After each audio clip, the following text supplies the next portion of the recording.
Hello everyone, welcome to Beka English. Maqaan koo Dr. Dajanee Gasheen jedhama. Barnoonni keenya irraa Ingiliffaan haala salphaan of beeksisuu jedha. Yookaan immoo Ingiliffaan haala salphaan nama afaan wal baruu ta'uu ni danda'a. Barnoota jiruuf jireenya keenya keessatti baay'ee barbaachisaa ta'edha. Daawwattoota keenya chaanalicha Afaan Oromoo taatan subscribe gochuun dagatina. Viidichas like gochuun eegala. Amma kallattumaan gara barnootichaatti dabarra. Beka English. Yeroo baay'ee let me introduce myself jenna. Mee ofan beeksisa jechuudha.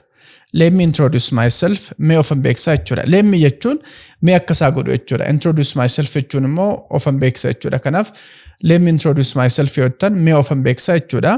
Nama faana wal baruu barbaadan ta'uu danda'a yookaan immoo sagantaa tokko irratti of beeksisuu yoo barbaadanis let me introduce myself jechuu dandeessu. I like to introduce myself. Of beeksisuun barbaada. I'd like to introduce myself. Of beeksisuun barbaada.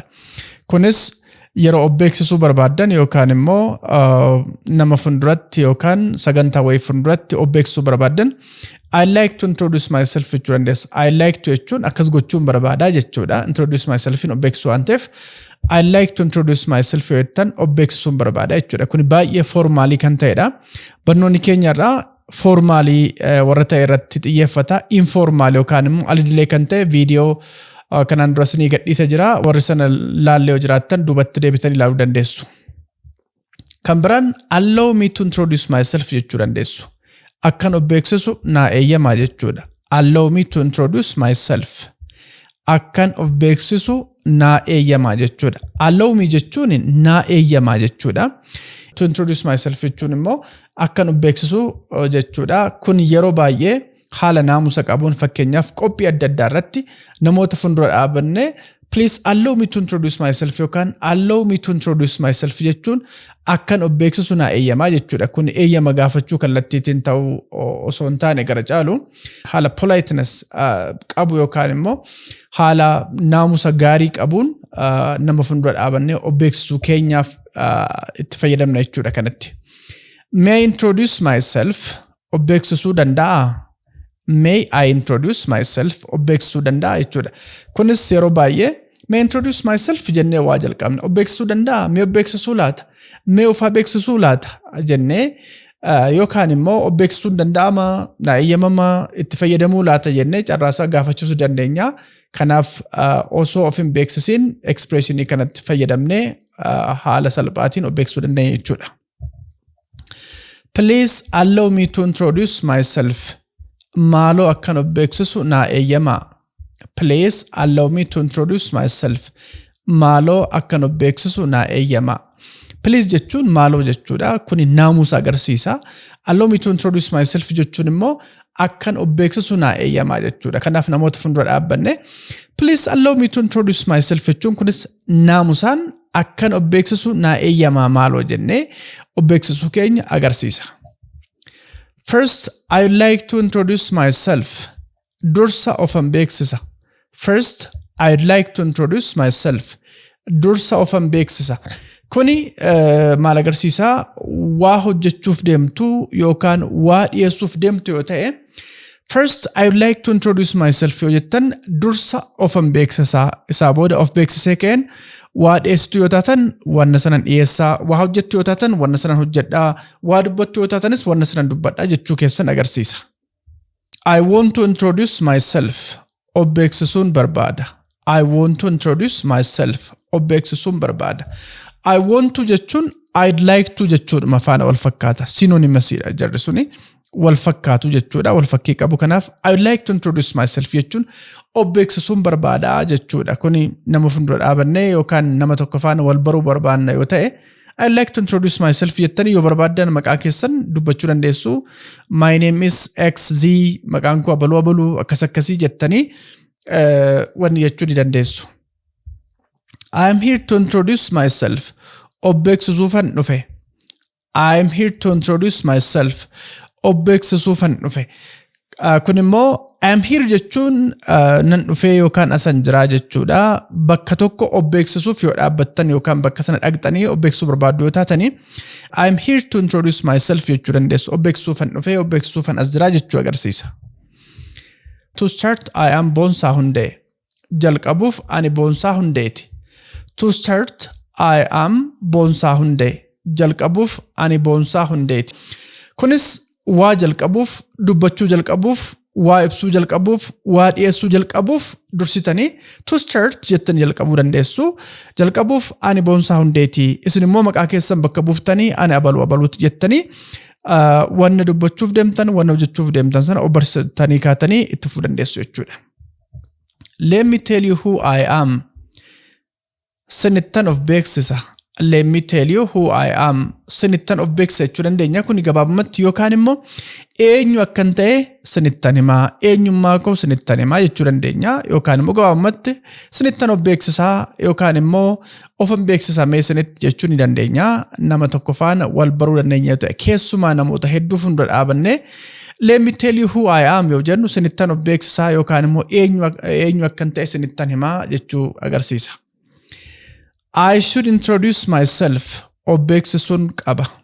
I should introduce myself. Of beeksisuun qaba.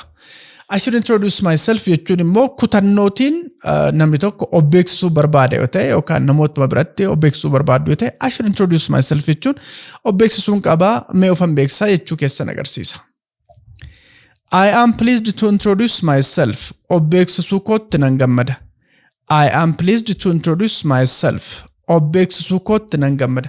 I am pleased jechuun nan gammada jechuudha. To introduce myself jechuun immoo of beeksisuu kootti jechuudha.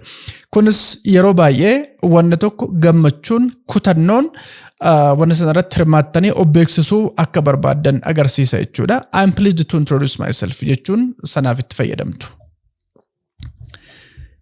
It is time to introduce myself. Amma ofan beeksisa. It is time to introduce myself. Amma ofan beeksisa. Hiikni isaa kallattiin it's time to introduce myself jechuun amma yerootti ani of beeksisuudha jechuudha yookaan gabaabumatti amma ofan beeksisa. Amma yeroon ani of beeksisu jettanii osoo waan dubbatiin osoo wanna tokko hin raawwatiin sa'aatiitti sun of beeksiftan ta'uu keessan agarsiisuuf jecha haala dadaatiin itti fayyadamuu dandeessu. It's time to introduce myself jechuu dandeessu jechuudha. I will start by introducing myself jechuus hin dandeenya. Of beeksisuunan eegalaa jechuudha kun. I will start by introducing myself.